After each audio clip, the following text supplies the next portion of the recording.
बच्चे हैं, इनके कल्याण का भी कोई मार्ग बताइए, किनका मुक्ति कैसे होगी, इनका कल्याण कैसे होगा। संत जन कहते हैं अब श्राप निकल चुका है तो जय और विजय राक्षस योनि में जन्म तो लेंगे, राक्षस तो बनेंगे, लेकिन राक्षस योनि से मुक्त करने के लिए, यानी राक्षस जन्म से मुक्त करने के लिए भगवान यानी आपको अवतार लेना होगा। आप अवतार लेके इन्हें राक्षस योनि से मुक्त करेंगे। अब वही दो जय और विजय इधर पृथ्वी पर आते हैं, उन दोनों का जन्म राक्षस रूप में होता है। एक का नाम पड़ता है हिरण्याक्ष और दूसरे का नाम पड़ता है हिरण्यकश्यप। दोनों के दोनों बड़े ही भयानक और शक्तिशाली राक्षस हैं, सभी देवी देवताओं को परेशान करते रहते थे। एक रोज हिरण्याक्ष पहुंचता है इंद्रलोक, जहाँ के राजा इंद्र हैं। 3 लोक 14 भुवन यानी पूरे ब्रह्मांड पूरी सृष्टि का एक राजा बनाया गया है देवराज इंद्र। अब यहाँ पर हिरण्याक्ष पहुंचा देवराज इंद्र के पास, उनसे युद्ध करने के लिए उन्हें ललकारता है। देवराज इंद्र ये बात जानते हैं कि अगर वो हिरण्याक्ष से युद्ध करेंगे तो वो हार जाएंगे, उनके जीतने की कोई संभावना नहीं। इसीलिए देवराज इंद्र चालाकी करते हैं। देवराज इंद्र कहते हैं कि अगर तुम किसी शक्तिशाली पुरुष से युद्ध करना चाहते हो तो जाओ समुद्र के तल पर यानी गहराई में पृथ्वी रखी है, उसे लेने कोई ना कोई जरूर आएगा, तुम उससे युद्ध करना। और देवराज इंद्र ये बहुत अच्छे से जानते थे कि पृथ्वी को लेने के लिए भगवान ही आए। अब वही हिरण्याक्ष यहाँ भगवान का रास्ता रोके खड़ा हो गया।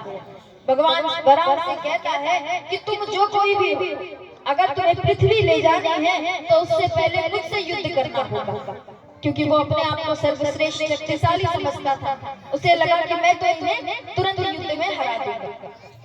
अब भगवान बराह और हिरण्याक्ष के बीच में युद्ध प्रारंभ होता है, दोनों के बीच में युद्ध शुरू होता है।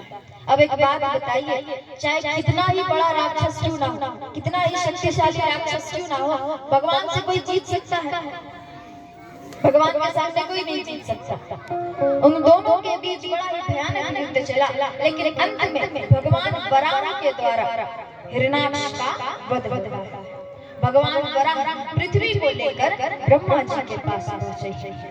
अब देखिए यहाँ पर संतों का श्राप मिला था ना जय और विजय को, जो कि एक हिरण्याक्ष बना एक हिरण्यकश्यप, हिरण्याक्ष की मृत्यु हो गई। देखिए संत जन जो है वो श्राप भी देते हैं तो बहुत सोच समझ कर देते हैं। पहले तो संतों को जल्दी क्रोध नहीं आता, अगर जल्दी क्रोध आ गया, गुस्सा आ गया तो वो संत किस बात का? काम, क्रोध, लोभ, ये इन सभी को वो अपने अंदर समाये रखते हैं। उन्हें क्रोध, लोभ इन सभी संत को कुछ नहीं रहता। लेकिन अगर संत को क्रोध आया और क्रोध में संत किसी को श्राप देते थे तो वो श्राप भी उनके लिए वरदान के समान होता है। जय और विजय को राक्षस बनने का श्राप तो मिला, लेकिन राक्षस योनि से मुक्त करने के लिए उन दोनों के लिए भगवान को अवतार लेना होगा। ये बात भी संत कह कर गए थे। अब भगवान बराह ब्रह्मा जी के पास आते हैं, उनको पृथ्वी सौंपते हैं।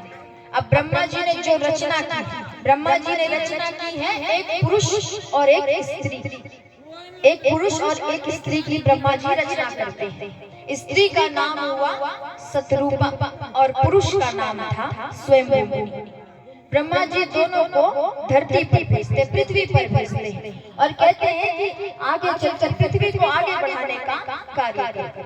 दोनों पृथ्वी पर जाते हैं, समय बीतता है, उन दोनों से 3 पुत्र और 3 पुत्री और 2 पुत्र की प्राप्ति हुई है। 3 पुत्री जिनका नाम था देवहूति, आहुति और प्रसूति। 2 पुत्र जिनका नाम था प्रियव्रत और उत्तानपाद। उत्तानपाद का विवाह सुनीति नामक कन्या से होता है। बहुत समय बीत गया, लेकिन सुनीति से उन्हें एक भी संतान की प्राप्ति नहीं होती।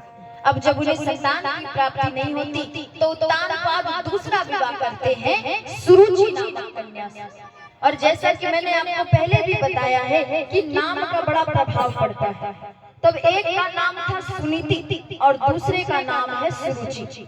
जिनका नाम सुनीति है इसका अर्थ है अच्छी नीति वाली, सुनीति यानी अच्छी नीयत रखने वाली, अच्छी सोच रखने वाली, और दूसरी का नाम है सुरुचि यानी इनकी रुचि बस अच्छी चीजों में होती है। जैसे बढ़िया बढ़िया भोजन हो गया, बढ़िया कपड़े, बढ़िया गहने, अच्छी अच्छी चीजों में इनकी रुचि हुआ करती, और अन्यथा किसी कार्य में इनका मन नहीं लगता।